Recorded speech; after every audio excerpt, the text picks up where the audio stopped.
సమరం భవిత ఛానల్ ప్రేక్షకులకు స్వాగతం. ఈ రోజు మనం వ్యోమగామి అవ్వడం ఎలాగో తెలుసుకుందాం.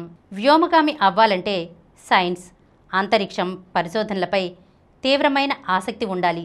నిజాయితీ, బృందంతో పనిచేసే సామర్థ్యం, ఒత్తిడి భరించే శక్తి, విమర్శనాత్మక ఆలోచన, త్వరిత నిర్ణయాలు తీసుకునే నైపుణ్యం, తిరస్కారాన్ని తట్టుకునే శక్తి, భౌతిక దృఢత్వం లాంటి లక్షణాలు ఉండాలి.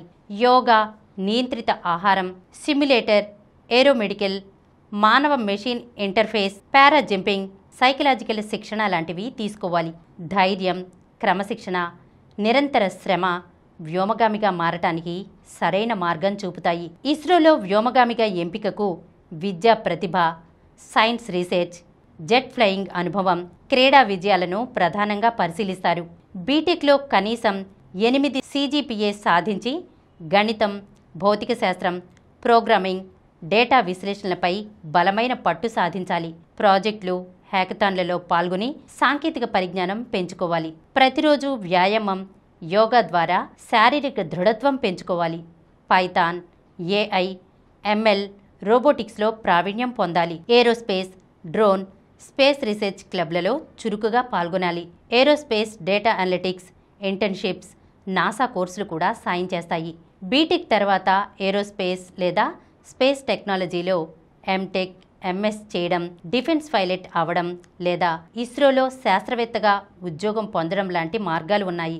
నాసాలో పౌరసత్వం అవసరం లేని సాకార మిషన్ల ద్వారా అవకాశాలు ఉండొచ్చు.